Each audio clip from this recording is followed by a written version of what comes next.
Helicopter হুজুর, viral হুজুর অভাব নাই, কি কথা বলেন ঠিক কিনা? আর এখন লোক জমানোর উদ্দেশ্যে মাহফিল হলে সেই মাহফিলে কোনোদিন হেদায়েত হয় না। আল্লাহর একজন বান্দা যদি নামাজি হয়, যে ইশাক কেবলা যে নসিহতমূলক আলোচনা করলেন, ওখানে কি সুন্দর বলছেন, বিড়ি সিগারেট খাবেন না, কথাটা চমৎকার, কি বলেন ঠিক কিনা?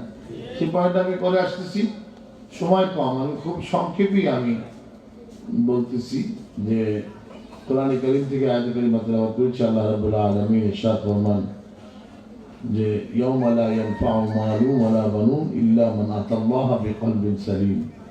ইয়াউমা মানে টুডে, আজকের দিনে, লা ইয়ানফাউ কোনো উপকারে আসবে না, কোনো কাজে আসবে না, মালুন ওয়ালা বানুন সন্তান এবং সম্পদ, হ্যাঁ তাদের জন্য কাজে আসবে, ইল্লা বাট মানে এটাকে আরবি ব্যাকরণের মধ্যে ইস্তিসনা বলা হয়, আর ইস্তিসনার আগের অংশকে মুস্তাসনা বলা হয়। ব্যাকরণের কায়দায় ইস্তিসনা মানে ইল্লার পরের অংশকে মুস্তাসনা মিনহু বলা হয়। এটা কেন বললাম? যে আমাদের সমাজে কিছু মানুষ ইল্লাল্লাহ জিকির করলে বলে যে ইল্লাল্লাহ মানে এটা করা জায়েজ নাই, এটা না জায়েজ, এটা শিরিক। ইল্লাল্লাহ অর্থ আল্লাহ ছাড়া, আল্লাহ ছাড়া, আল্লাহ ছাড়া, আল্লাহ ছাড়া। এটা কালেমার অংশ, দিস ইজ পার্ট অফ কালিমা। কি কথা বলে ঠিক কিনা? কালেমার এক অংশ বলা যাবে, আর এক অংশ কেন বলা যাবে না? এটাও একটা ইহুদিদের চক্রান্ত, নাসরানীয়দের চক্রান্ত। এইভাবে মুসলমানদের মধ্যে ডিভাইডেড করার জন্য, মুসলমানদের মধ্যে বিভাজনের জন্য অনেক প্রকারের লোক শ্রেণী ছিল, আছে এবং কিয়ামত পর্যন্ত থাকবে। শয়তানের দোসর, ইবলিসের এজেন্ট। এবং বিশ্বহুজুরের আরেকটা কথা ভালো লাগছে যে ইসরায়েল তো ওখানেই করতেছে, কিন্তু আমাদের দেশে ইসরায়েল মানে বানাইতে পারে মুসলমানদের সহযোগিতায়, কথা ঠিক কিনা? টাকা দিয়ে মসজিদ করতেছে, মসজিদ বিদেশি সংস্থা করে দিচ্ছে, কল দিচ্ছে, ওযুখানা দিচ্ছে, শর্ত একটা, এই মসজিদে মিলাদ পড়া যাবে না। এরকম মসজিদ হচ্ছে কি হচ্ছে না? জোরে বলা হচ্ছে কি হচ্ছে না? এই মসজিদে জিকির করা যাবে না। কি হবে? এখানে নামাজ হবে, এটা নামাজ পড়তে হবে, মানুষকে দেখাতে হবে, ইমাম রাখতে হবে, কিন্তু ইমাম, কমিটি, মুসল্লি সব ইহুদিদের চক্রান্তে যেইভাবে পড়ানো মন্ত্র দেওয়া হয়েছে সেই মন্ত্র অনুযায়ী চলতে হবে। কি কথা বলে ঠিক কিনা? মসজিদ দেখলেই, মসজিদের মধ্যে আল্লাহ নবী এক মসজিদ ভাঙতে গেছে, এক মসজিদে আগুন জ্বালায় দিতে গেছে। মসজিদের নাম হচ্ছে মসজিদে জিরার। মসজিদের নাম কি? মসজিদে জিরার। যত রকমের ষড়যন্ত্র ওই মসজিদের মধ্যে হয়, সমাজের ফিতনা ওই মসজিদে বসে হয়, যত আলেম নামদারি আপনার ইহুদিদের এজেন্ট এবং যত রকমের আপনার ফিতনাবাজ সব ওই মসজিদে একত্রিত হয়। আছে কিনা? আরো যেমন আছে কিনা?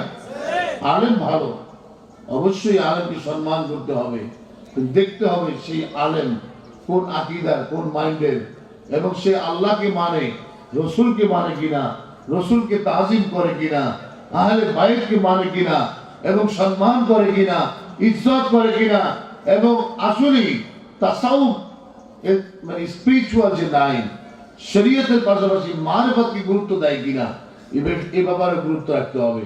কারণ ইমাম মালিক রাহমাতুল্লাহ আলাইহি আইনুল ইলম কিতাবের মধ্যে লিখেছেন যে ব্যক্তি শুধু শরীয়ত শিখলো, জাহের শিখলো, কিন্তু বাতিন শিখলো না, সে ফাসিক। আর শুধু শরীয়ত শিখলো, মারিফত শিখলো না, সে হলো আপনার কি বলে, মারিফতকে অস্বীকার করলো, সে হলো জিন্দিক। প্যারে হাজরিন, শরীয়তকেও শিখতে হবে, ইলমে শরীয়ত, ইলমে তরিকাত, ইলমে হাকিকাত, ইলমে মারিফত। দুধ দিয়ে সারা হয়, ঘি হয়, মাখন হয়, কাজে শরীয়ত হচ্ছে মূল। শরীয়তের উপর ভিত্তি করে আপনার সবকিছু করতে, মারিফত, হাকিকাত। কিন্তু শরীয়তকে বাদ দিয়ে কোনো কিছু হবে না, শুধু মারিফত মৃত্যুর পথ, মরার পথ। তো যাই হোক, কোনো কাজে আসবে না সন্তান এবং সম্পদ, একমাত্র ইল্লা মান আতাল্লাহ বিকলবিন সালিম। আল্লাহ তাকে পরিতুষ্ট আত্মা দিয়েছেন। আর এই পরিতুষ্ট আত্মা কিসে হয়? এই আমার ফোনেও দেখলাম, এখানেও দেখলাম। পরিতুষ্ট আত্মা কি বিরিয়ানি খাইলেই হবে নাকি? রসগোল্লা খেলে হবে? গান বাজনা শুনলে হবে? ফেসবুক, ইউটিউবে যে যত বেশি নাচ গান, মুভি এবং যত বেশি আপনার কি বলে অশ্লীল ছায়াছবি দেখতে পারে, তারই আপনার কালবে সালিম আত্মা হবে, পরিতুষ্ট আত্মা হবে? পরিতুষ্ট আত্মার জন্য নামাজ, রোজা, হজ, যাকাত, কোরআন তেলাওয়াত, জিকির আজকার, নেক কাজ যত বেশি করবে, আল্লাহ তাআলা তাকে পরিতুষ্ট আত্মা দান করবেন। এবং এই পরিতুষ্ট আত্মা হওয়ার জন্য আপনার বিভিন্ন বিষয়ের আমরা জন্য অসুবিধার জন্য আমরা ডাক্তারের কাছে যাই, চোখের সমস্যার জন্য আই স্পেশালিস্টের কাছে যাই, এবং আমরা হার্ট এর সমস্যার জন্য হার্ট আপনার বিশেষজ্ঞ ডাক্তারের কাছে যাই। তাহলে ডাক্তার যিনি মোর্শেদ, যিনি হবেন আমাদের আপনার পথ প্রদর্শক, তার কাছে আমাদের যেতে হবে। কথা বলে ঠিক কিনা? তো এই দরবার শরীফের যিনি বিশ্বাস কেবল আছেন, ওনার কাছে যারা বায়াত হয়েছেন তারা আলহামদুলিল্লাহ, যারা বায়াত হন না আজকে নিয়ত করে বায়াত হবেন। এবং তরিকতের শুরু থেকে শেষ আদব, আর তরিকত কুল্লুহা আদাবুন, যত বেশি আদব, ভক্তি, মহব্বত রাখবেন তত বেশি নিয়ামত আল্লাহর পক্ষ থেকে দান করা হবে। তো এই ইল্লাল্লাহ জিকিরকে যারা নাজায়েজ মনে করে, আসলে ঠিক নয়। তার কারণ ইল্লাল্লাহ মানে আল্লাহ ছাড়া, মনে মনে বলতে হবে লা ইলাহা, নেই কোনো মাবুদ, ইল্লাল্লাহ মানে আল্লাহ ছাড়া। যে সমস্ত পিসাবরা জিকির করে এবং করায়, তারা কেউ মনে করে যে আল্লাহ ছাড়া কোনো মাবুদ আছে? তারা বলে দেয়, আমরাও বলে দিই, এটাকে ইসবাতে মুজাররাদ বলা হয়।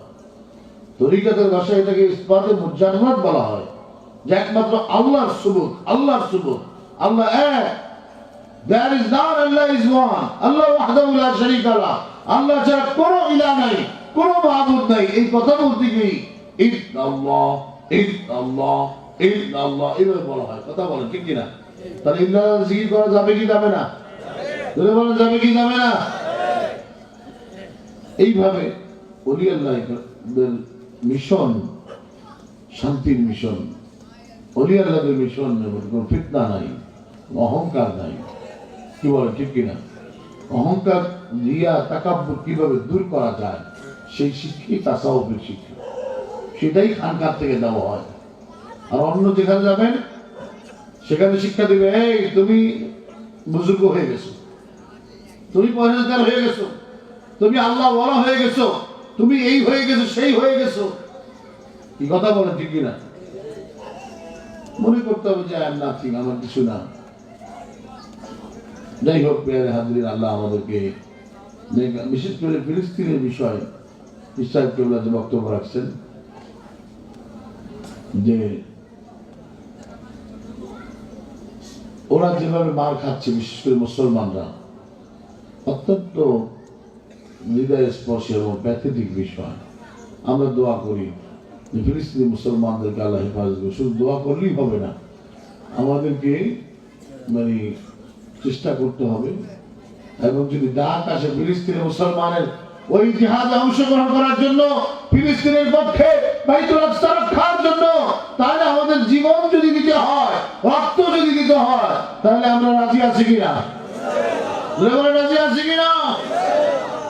যদি ডাক এসে যায়, আল্লাহ আমাদের কবুল করুন এবং এই মাহফিলকে আল্লাহ কবুল করুন। পীর সাহেবের হায়াতের মধ্যে বরকত দেন এবং এখানে যারা ম্যানেজমেন্টে আছেন সকলের জন্য দোয়া, পীর সাহেবের দোয়া করবেন, বিলাস শরীফ হবে। আমার অবিচল অসমাপ্ত বক্তব্য এখানে শেষ করলাম। ভালো থাকুন, সুস্থ থাকুন।